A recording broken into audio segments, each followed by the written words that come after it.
So I am a huge lover of yoga philosophy that came later in my life.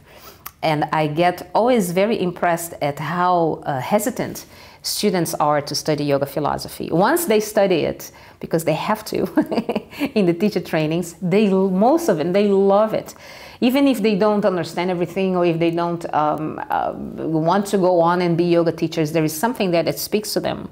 So I really wanted to create this hashtag, or whatever that is. That yoga philosophy is not what you think. Yoga philosophy is not boring. Yoga philosophy is not dry. Yoga philosophy is not intellectual.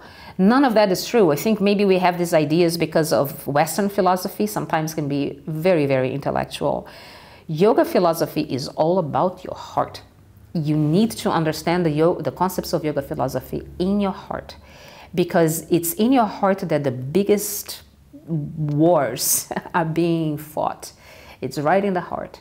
It is in the heart, I mean, as a metaphor for our inner world. You know, it's in our inner world that we are fighting our hardest battles.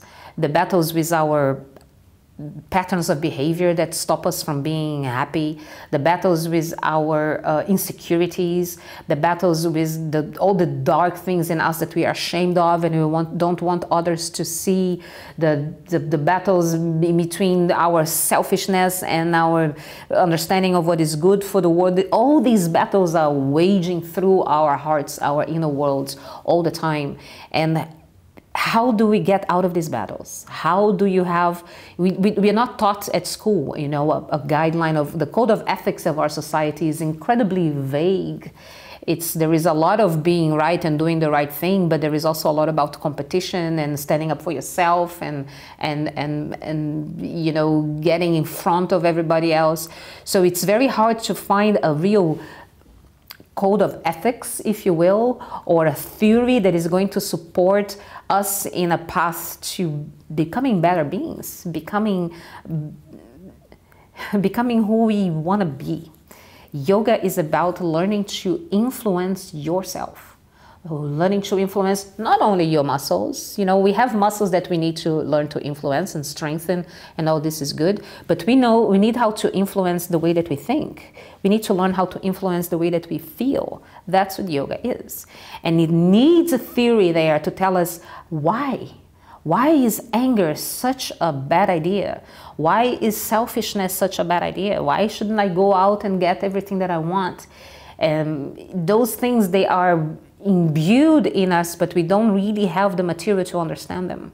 And yoga is right there telling us this path is not going to lead you where you want to be. The path of material pleasure is not going to lead you where you want to be. There is a hunger in us that cannot be satisfied with material food. There is a thirst in us that cannot be satisfied with wine. There is a longing in our hearts that cannot be satisfied with sex. There are too many things in us that need nourishment. And yoga philosophy is the way inward, is the way to understand what is it that we need and how can we provide it. So it's not out there a concept that I need to understand. It's right here. What do I do with that feeling?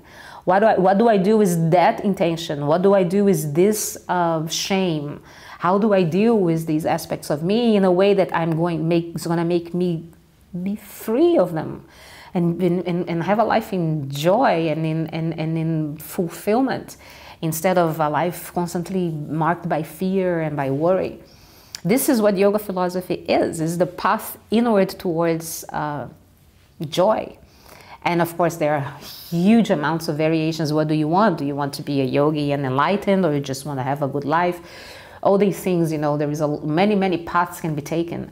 But mainly I'd like people to understand that yoga philosophy is a huge tool to help us live better.